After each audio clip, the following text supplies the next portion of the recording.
Hi, I'm Shayna, and today I'm going to be teaching you how to make this incredibly cute Kingston jacket. It's a denim jacket that is anything but ordinary. It's got a nice tailored fit, so it'll match your curves. You can see the back, I've got the optional tabs.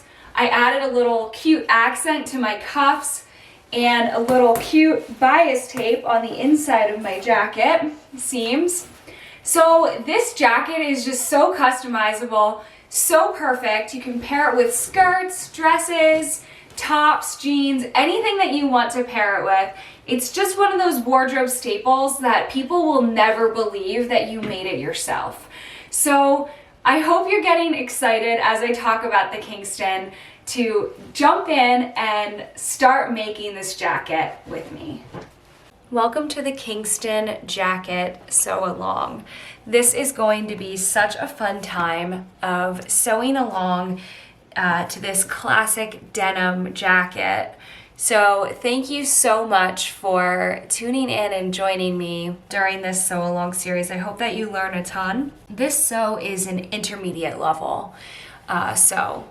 And if you are an advanced beginner, you definitely can do this. So it will be a little bit of a stretch for you, but it's going to be something that is well worth it in the end. I think you're really going to love this jacket. So doing the sew along with me will help you to just have something that you really love at the end. So first things first, I would highly recommend making a muslin or a toile, wherever you are located. If you're US based, you are gonna call it a muslin. If you're UK or other parts of the world based, you guys call it toiles. But either way, I mean the same thing, and that is just a test garment that will be made out of, old fabric or something practice to help you make any fit adjustments into the pattern and to make sure that this jacket will fit you perfectly. So I have already gone ahead and done that step, and I've selected my size based on my bust measurement and made the muslin, and everything worked really nicely. If you do need help with making muslins, I have a really awesome tutorial that I made during the Classic Dress Sew Along series. The second video in that series goes through making a muslin. And now the classic dress is slightly different because it does have darts and things that this jacket does not have. But the same concepts apply, the same principles apply for making the muslins. So if you need help making a muslin, we're not actually going to tackle that process in full in this Kingston Sew Along series. But if you need extra help or just want to learn more about muslins and making them, go ahead and check out the free Classic Dress Sew Along series as well. Free series, and that second video is the one that you want to watch regarding making a muslin. For the Kingston though, I'm not going to talk a lot about making the muslin, but I just want to highlight a couple things. If you are making a muslin for your Kingston, then you will notice there are a lot of pattern pieces to the Kingston. So you don't have to make them all, but what it's recommended to make are listed on page 7 in your pattern instructions. But it lists out all of the pattern pieces, and it recommends what to make the muslin. So one back piece, two side back pieces, one back yoke, one front left, one front right. And then it gives you actually, there's more pattern pieces in there, but it also gives you a brief walkthrough on how to actually make the muslin and how to, test it. So if you are planning to make the muslin and you need extra help, check out page 7 of the pattern instructions because they will be really, really helpful for you, and they'll guide you through the entire process. And it is a separate little set of instructions from the main jacket, because you don't want to make your muslin perfect. You don't need to do any top stitching or anything like that. You just are getting a rough basis for the fit. So Okay, now that we've chatted about muslins briefly, let's talk about materials and tools. So what you'll notice here is I have cut out my Kingston with denim. I don't actually know the weight of this denim, but it has a little bit of a stretch in it, perhaps about 10% stretch. But you know, stretch is not necessarily important for this jacket. You can do 100% cotton denim.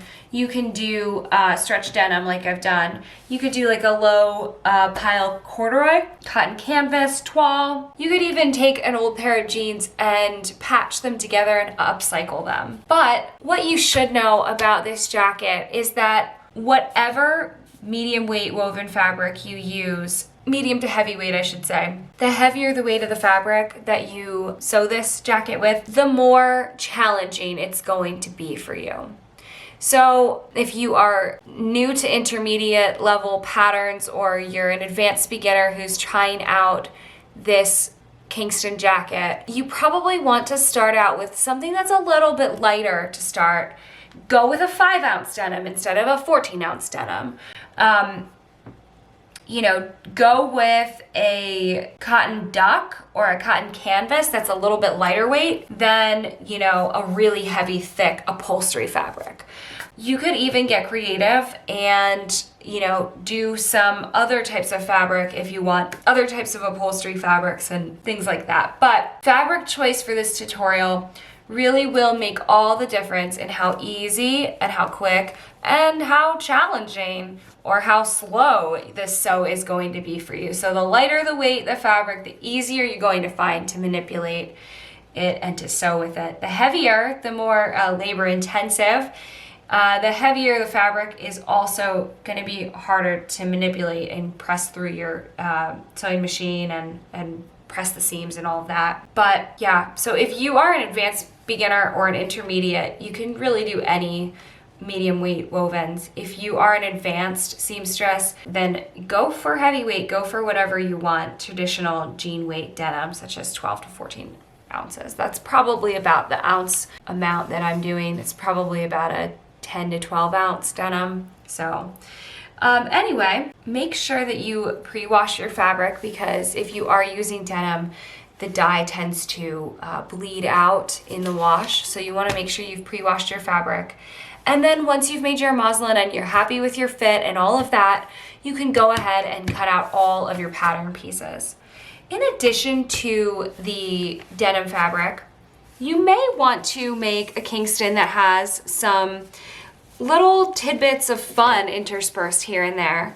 So I've decided that I want to mix up my Kingston a little bit, and on my sleeve cuffs and also my jacket flaps, so that's, you know, for the pocket flaps, I want to have like a fun little contrast fabric. Those are the only two places that I'm going to do a contrast fabric, but you could really get creative. If you want to do some color blocking or some fun, really make this jacket something you could never buy in a store, something really special and very custom to you, you could experiment with taking some of the side panels and side pieces and doing them in different fabric types. You could also do like the front middle pieces or the right and left pieces for the front and doing them in a contrasting fabric. You could do your collar in a contrasting fabric, your back yoke. So there's just so many possibilities and options. I really wanted to keep my Kingston as classic as possible because I plan to wear my Kingston a lot with dresses and things when it's, you know, springtime here. And so I just stuck with a couple of little accents on the inside that only I will be able to see and know that they're there. But if you want to make yours loud and bold and just exactly you go ahead and do that. Cut out, you know, your Kingston however you want. If you would like some examples of seeing other people's Kingstons, by all means pop up onto the Rebecca Page website and load up the gallery, and you'll see our brand ambassadors and pattern testers. You'll see a lot of their Kingstons, and you'll see some really beautiful color blocked options. to give you some ideas and get inspired on how you can make your Kingston your own. So with all that being said, you will also need a couple of other items. So you can go with 5/8 of an inch wide buttons or snaps.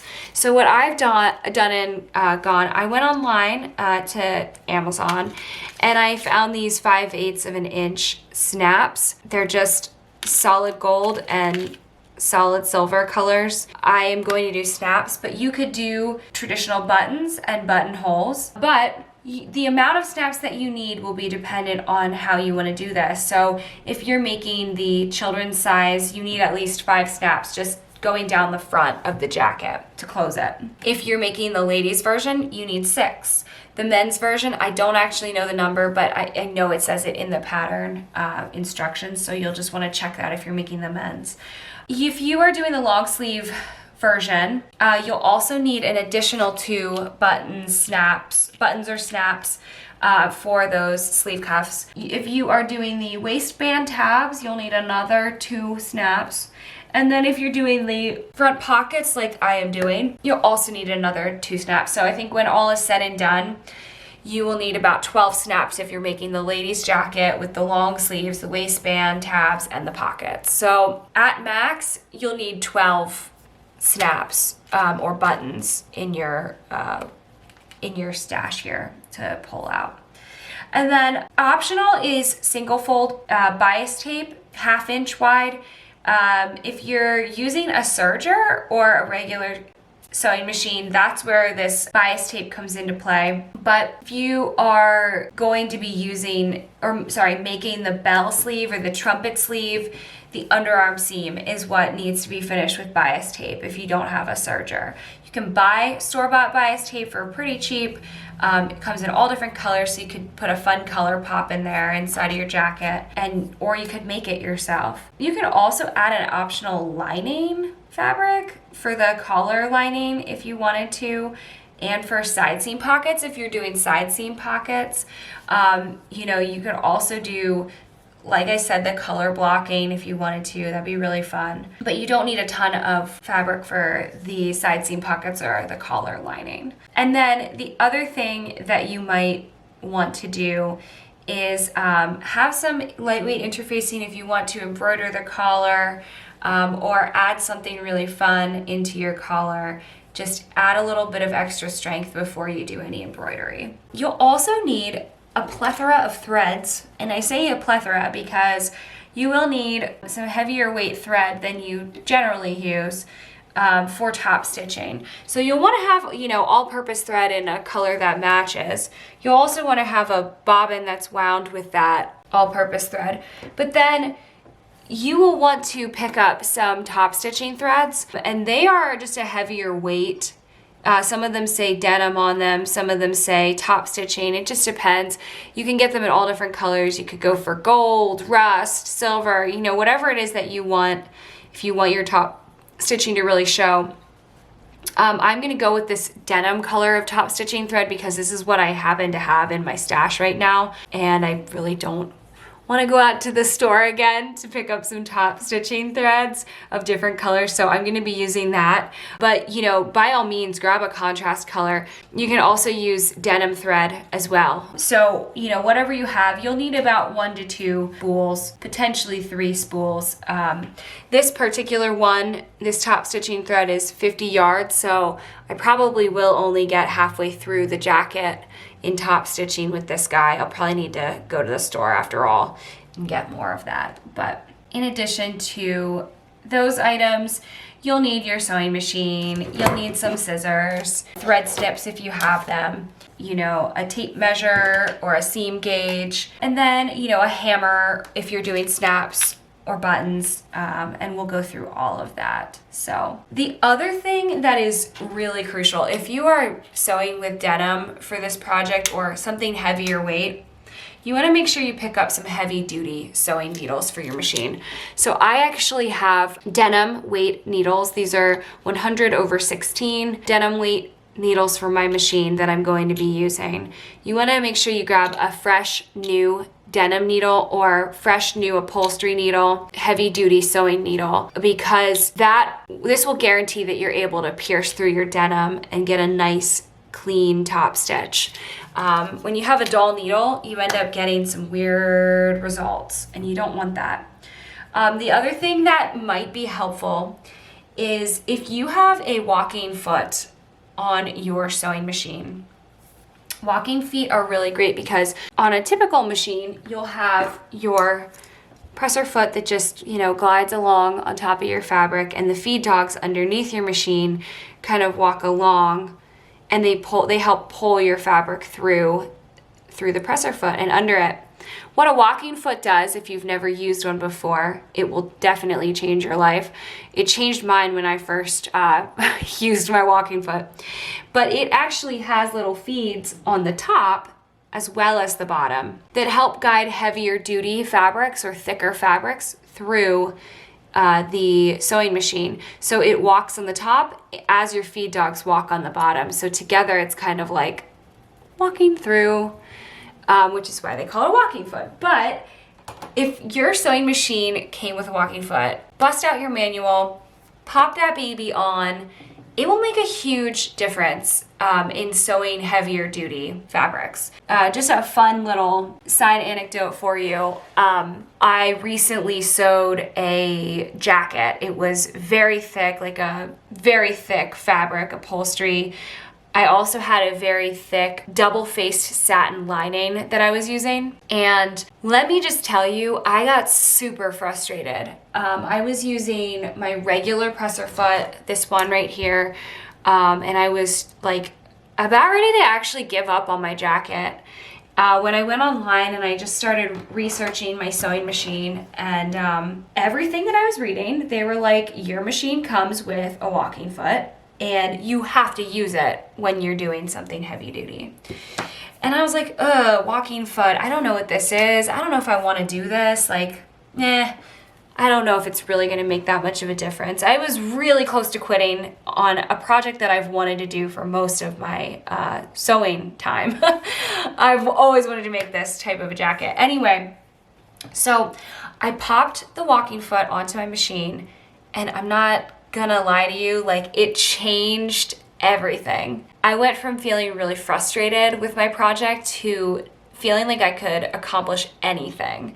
So my walking foot is basically my secret weapon. It is the game changer of all game changers. So if you have a walking foot, bust it out for this project. It will make your life a lot easier for this Kingston jacket when you're doing those flat felled seams. And, when things get really bulky, when you're assembling multiple layers together, it'll be super helpful for you. If you don't have a walking foot, I'm not trying to scare you.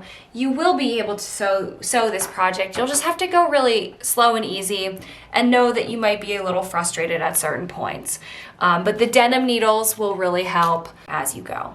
So, sorry I just talked at you for a really long time. Hopefully this was all helpful information, and you're not taking a little snooze here on this video. What we want to do now is go into starting out to sew this Kingston. So let's go ahead and get started.